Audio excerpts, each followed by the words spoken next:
You're listening to an Airwave Media Podcast. I'm Jason Palmer, one of the hosts of The Intelligence, The Economist's daily current affairs podcast. The Economist's award-winning shows make sense of what matters, from our special series on China's president to our weekly podcasts on business, technology, and American politics. Our journalists provide fair, in-depth reporting on the events shaping the world.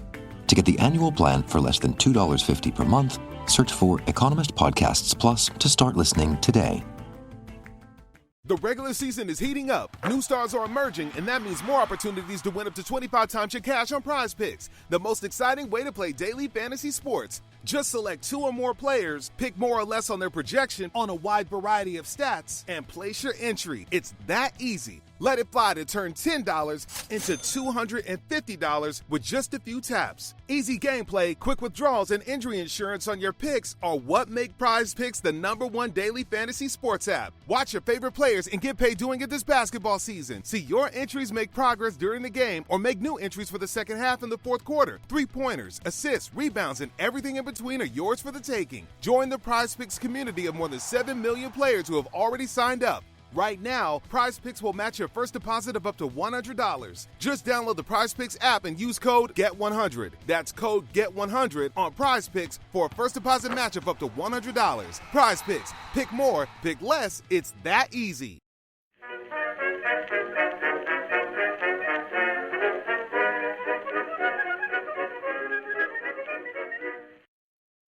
Hello everyone, and welcome to History of the Second World War, Episode 108, Interwar Reflections.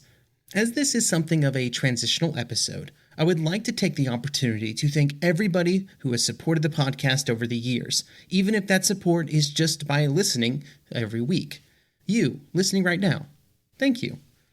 Next episode begins our series on the German invasion of Poland, which will be titled the September Campaign, which is how it is referred to in Poland.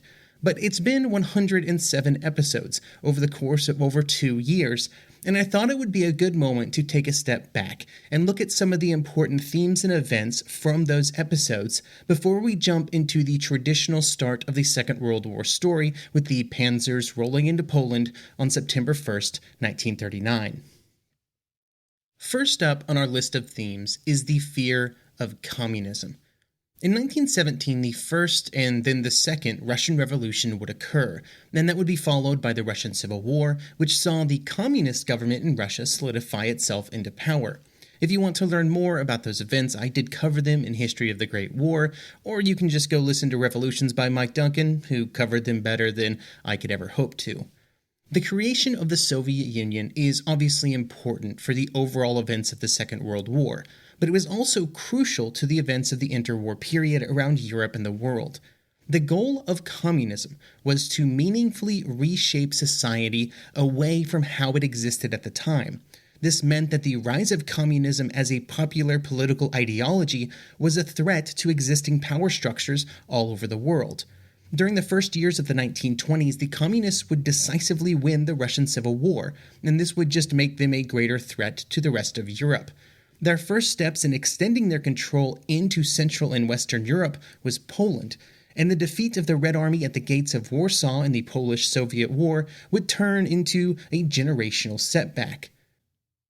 The goal of the Russian communists, dating back to the very beginning of the revolution, had been to cause a revolution in Germany. With their defeat in Poland and the failures experienced by German communists in their efforts in 1919 and 1920 meant that the idea of a communist Germany and then a communist world was destroyed, at least for the time being. But this failure did not mean that communism in the Soviet Union was any less of a threat to other nations, or at least they saw it as still being a threat. During the 1920s, mostly normal economic and diplomatic relations would be put in place between Moscow and the rest of the world, but distrust remained. This distrust remained even during the late 1930s, and as the threat of German aggression seemed to be catapulting Europe into war, Britain and France still could not quite shake the idea that the Soviet Union was not really a nation that should be brought into their councils. There was even a fear that the Soviets were really just hoping to capitalize on a lengthy and drawn-out war between the Western democracies. This feeling was stoked by how the communist parties in Europe interacted with the governments of those nations and other political parties. For the 1920s and then into the 1930s, the direction given to communist parties all over Europe was that they should not work with other left-wing parties, those that did not push for true communist revolution. They were treated just as much of an enemy as any other political group. This non-cooperation pushed communist parties away from the political establishments in their nations and far into the radical left, pretty much as far as possible.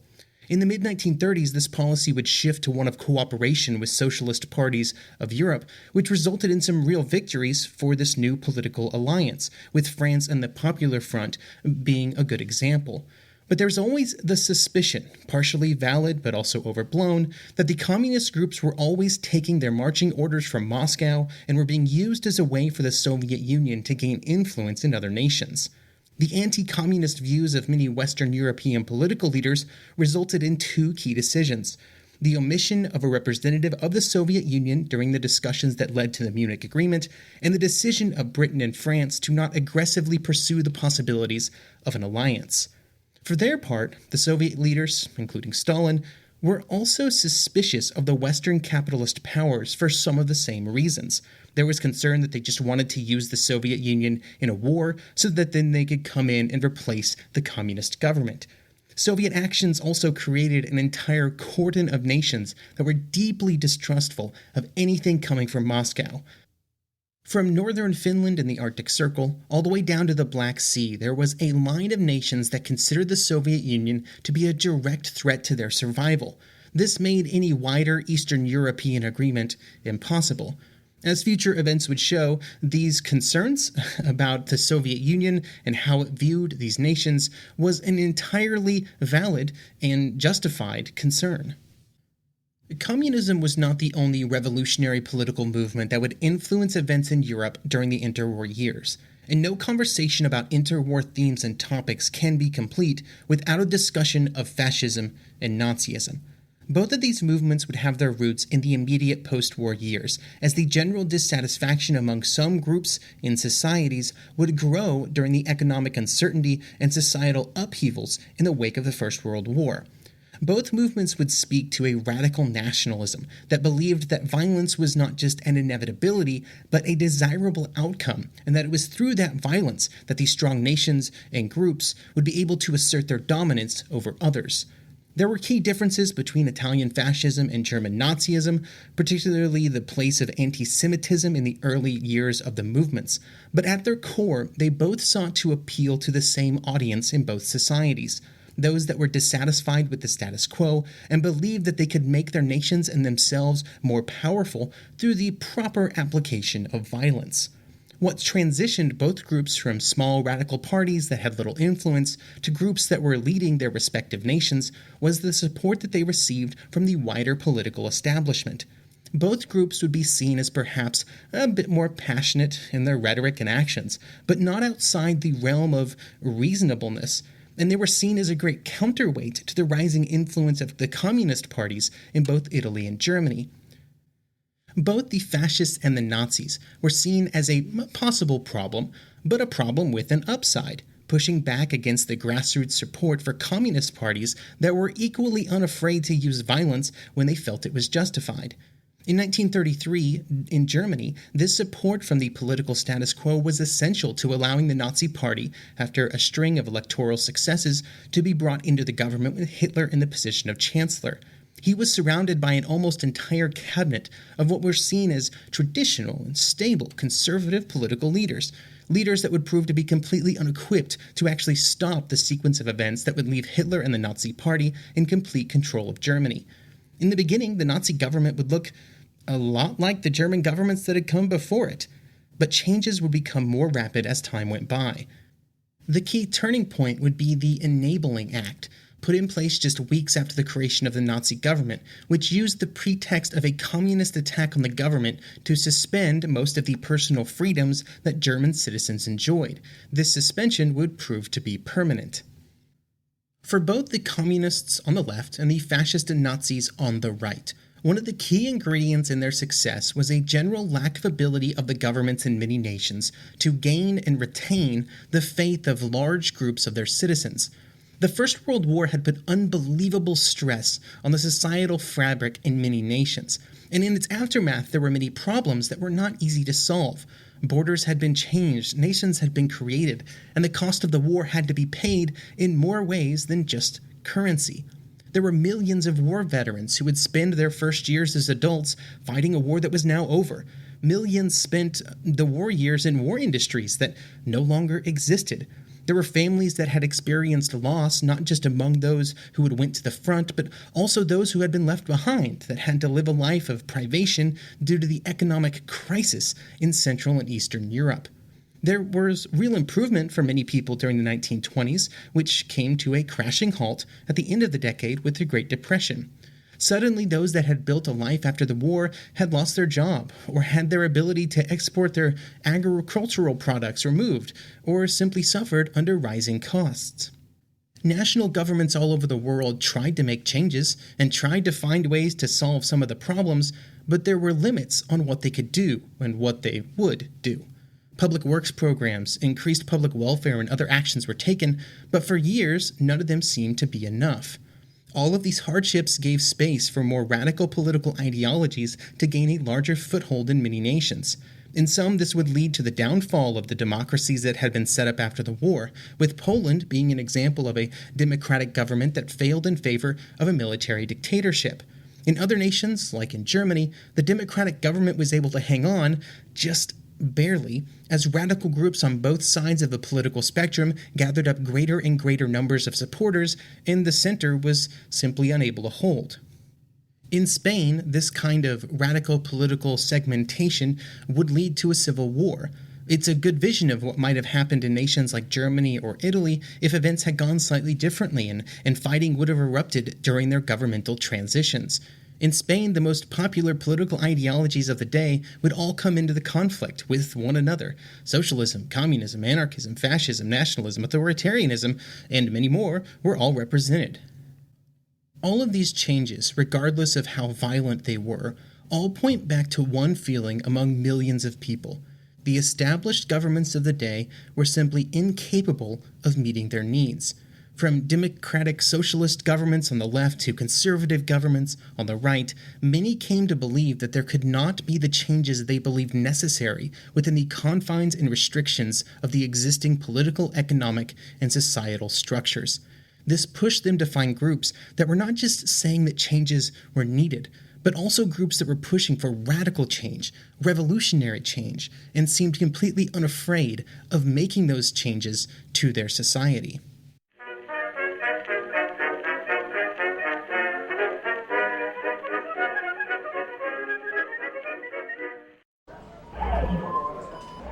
It may sound dull, maybe even monotonous, but this is what miracles sound like. This is the sound of a child's surgery being performed by a robot. Our personalized care leads to miraculous things, like innovative procedures with less pain and faster recovery. Children's Hospital Colorado. Here, it's different. Some of us love history. Others used to or never did because history was presented as nothing but the rote memorization of names, dates, and facts. Basically, the story got left out, and that made history kind of suck. My name is Greg Jackson. I'm a university professor with a PhD in history, and bringing history to life is my passion. That's why I created my podcast, History That Doesn't Suck. I want to teach you everything you need to know about U.S. history, but I do so through stories. Let me tell you about George Washington begging his men not to mutiny against Congress, Clara Barton saving Union soldiers amid enemy fire, enslaved Frederick Douglass risking his life for liberty, and about so many other figures as their real experiences make industrialization, social movements, and even congressional debates and tax policy come to life. Subscribe to History That Doesn't Suck today, and join me, Professor Greg Jackson, every other week for a new episode, where I'd like to tell you a story.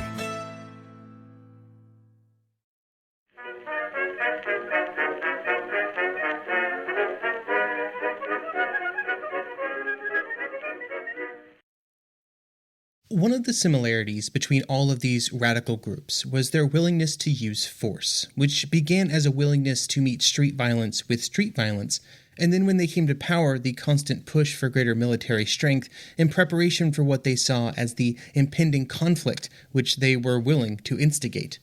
The Soviets felt they had to rebuild their military strength in the 1920s out of concern that the capitalist West was going to try and overthrow their communist government. In Japan, a larger military was needed to push Japanese control onto the Asian continent and to protect from possible retaliation. Mussolini and the Italian fascists expanded Italian military spending due to their dreams of expansion in Africa and the Balkans. And in Germany after 1933, Hitler and the Nazis pushed the German economy almost to the breaking point, preparing for a war of conquest in Eastern Europe. Around these nations, other nations had to then pour their own money into rearmament efforts out of fear that they would not be able to protect themselves. None of these nations were spending the money on military hardware because they liked shiny things that go boom. All of them had a purpose, either defensive or offensive, or in many cases both. Britain and France were two major nations in Europe that were generally quite late to the rearmament game, not beginning serious efforts until the last years of the 1930s, leaving them playing catch-up even after the start of the war. Many words have been written about this delay, particularly the British efforts at appeasement during the 1930s, and I think it's a pretty well-trod ground even on this very podcast. But what I will say is that what is evident is how each nation treated rearmament, and in particular, when the real commitment of national resources to those rearmament efforts was made, and that was dictated by how willing they were to use their military forces that they were creating. Some nations, like Germany, Italy, and Japan, believed that to achieve their national goals, they had to have a strong military and that military would be used. When Germany started building Panzer IIIs, they were not doing so to look good on the parade ground or as a deterrent. They were doing so because they believed that they were going to be used to invade another nation, probably more than one. This different outlook between nations, between those who were building a military to defend national interests and those that were building a military as a weapon to wield against others, shifted how rearmament was viewed and how rearmament could be justified. These viewpoints were not just in the heads of political leaders, but also were borne out by public sentiment, with groups in nations like Britain pushing their government to support peace initiatives at every opportunity. These differences in how nations viewed rearmament and how they viewed the weapons that they were creating would not end with the start of the war. It would also impact the strategies of nations during the early months and years of the conflict. There was, after all, a reason that while German bombers were dropping bombs on Warsaw, the British and French bombers in the early weeks of the war were loading up on leaflets to drop on German cities. By the end of the 1930s, all of these rearmament efforts all over the world were creating militaries that were being used in ever-escalating ways. Japan would push into Manchuria and then into northern China, and then they would capture Shanghai and begin to push deeper and deeper into central China to try and destroy the nationalist and communist forces that were opposing them. In Africa, the Italian military would invade Ethiopia, then after a somewhat tumultuous campaign, would turn it into an Italian colony. In Spain, Germany, Italy, and the Soviet Union would all send military equipment and manpower to help the groups that they supported in the Civil War. Even where fighting did not happen, just the fact that there were so many nations putting so much money into rearmament shifted and changed events. During the remilitarization of the Rhineland in 1935, one of the key points of conversation in the French government was the strength of the German military even at that early date. Similar conversations would then occur in London and Paris before and during the Munich crisis, as the German military had grown even greater during the intervening years. The size of the German military and the belief that Hitler might just use it unless his demands were met was an important ingredient to the absorption of Austria and then the Sudetenland and then the rest of Czechoslovakia. One way to look at the events of the 1930s is a period of escalating war. It began far away from what were considered the great powers in Europe because it would begin in Eastern Asia with Japanese expansion. Then in the mid-1930s, it grew closer with the Italian actions in Africa. Then it transitioned to Spain in the form of a civil war that would have been markedly different without the military hardware that poured into the conflict by other nations who were, already building it for their own usage. As Spain began to wind down, things shifted into Eastern Europe with the German occupation of Austria. Now, of course, there was no fighting in Austria. There was no fighting in the Rhineland before it, or in Czechoslovakia after. But they were still military occupations. They just happened to be unopposed. German military divisions would move on Vienna, and then into the Sudetenland, and then into Prague. Is it a military campaign if nobody is there to fight? I guess I would say yes. Maybe the best argument for an earlier start date of the Second World War is not about how you view the relationship between the Sino-Japanese War and Europe and the traditional Second World War that would start in Europe, but instead how you view the German Eighth Army crossing the border with Austria in March 1938. So those are some of the themes of the events of the interwar period that I feel left Europe on the brink of a world war in August 1939. I wanted to close with some of my personal thoughts and observations from the last 107 episodes. I think I've mentioned a few times over the years, but just to reiterate, many times when I am researching for the podcast, I'm not an expert on a topic when research on that topic begins. After I started History of the Great War in 2014, essentially all of my reading time that had been focused on other things in history pretty much were just focused on podcast-related topics, which means that there's been a pretty good gap where I read very little about the Second World War. Even before 2014, most of my reading had been on topics outside of the interwar years, with a focus being primarily on the Pacific War. I knew the basic outline of the events leading up to the war, as I'm guessing pretty much everybody listening to episode 108 of a podcast called History of the Second World War also already knew. Mussolini comes to power, Hitler comes to power, appeasement, rearmament, war. That's the basic outline. I have certainly learned a lot over the course of the last 107 episodes, but I just wanted to pull out 3 things to discuss. The scale of the fighting during the 1930s, the political dimensions of appeasement, and the general mechanics of how the Italian fascists and the German Nazis came to power. Now, I knew about the Second Sino-Japanese War, but it's one of those conflicts that is easy to miss if you're not actively trying to find more information about it. The events in Nanking and the brutality of the Japanese conquest of the city is unfortunately an event that gets mentioned in many sources, but the lengthy fighting in and around Shanghai, which lasted from August until November 1937 and involved hundreds of thousands of troops on both sides, was an event I'd read almost nothing about. That's probably why we spent several episodes talking about it earlier in the podcast. I was just amazed that all of this was happening, and I'd maybe read a sentence or a paragraph about it before in a couple of books. The fighting in China during the 1930s, first between the nationalists and the communists, and then with the Japanese, is probably one of the areas I would love to see some more readily accessible histories written that focus on the confusing mix of events during that time. The second item on my list was the public politics of appeasement. The story of appeasement is again something that you cannot miss if you read anything about the start of the war. Chamberlain, Munich, cowardice are words that all seem to go together. What I did not understand was the massive support for the peace movement that was present in British politics in the mid-1930s. It would later erode due to the actions of Hitler and others, but the desire for peace and the belief in collective security was very much alive and well when Chamberlain flew to meet with Hitler. The final item that really stuck out at me is how, in many ways, unexceptional the Nazi rise to power was when looked at from both the perspective of German politics and then from an international angle.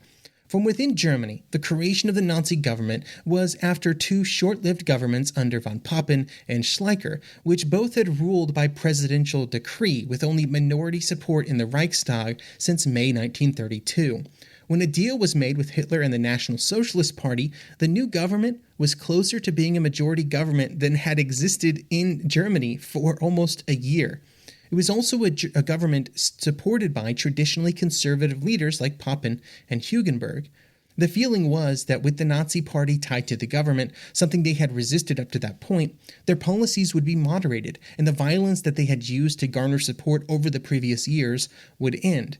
All of this meant that when the Nazi Party came to power in January 1933, it was not through some final act of violence or through a revolution. It was through a boring political alliance with other political leaders. Similar events had occurred in Italy when Mussolini and his fascists came to power. The threat of violence with the March on Rome, which did not actually involve any kind of attack on Rome, which would have almost certainly failed if it would have actually involved an actual clash, was enough to allow the fascists to intimidate their way into power. But then, when they came to power, it took the form of a national, normal Italian government, and would not really shift and make meaningful changes for years. During those early years of fascist government in Italy and in the early months of the Nazi government in Germany, they were able to unify many political factions under the idea that all they really hated were the communists. And they also refused to work with the moderate socialists. This was something that many conservative politicians and many, conservative members within society strongly supported. In Germany, this period where the support from the other right-wing groups was required for the government would be relatively short, with the passage of the Enabling Act in March 1933, which was still based on the perceived and amplified threat of a communist revolution, solidifying the Nazi position of power. What I found interesting about all of this is that while the fascists and Nazis used violence as a political tactic to grow and shape their support within society, they came to power and then initially formed governments that looked very normal. They were not revolutionary. They did not exist to tear down existing power structures and change society, but instead to use the existing power structures to their own advantage. Mussolini was appointed Prime Minister of Italy just as previous prime ministers had been. The Nazi Party gained the most votes in multiple consecutive German elections, and even relatively fair ones, before they came to power, and then Hitler was named Chancellor, in the same way that had been done since the creation of the Weimar Republic. They did not come to power through revolution, but through politics.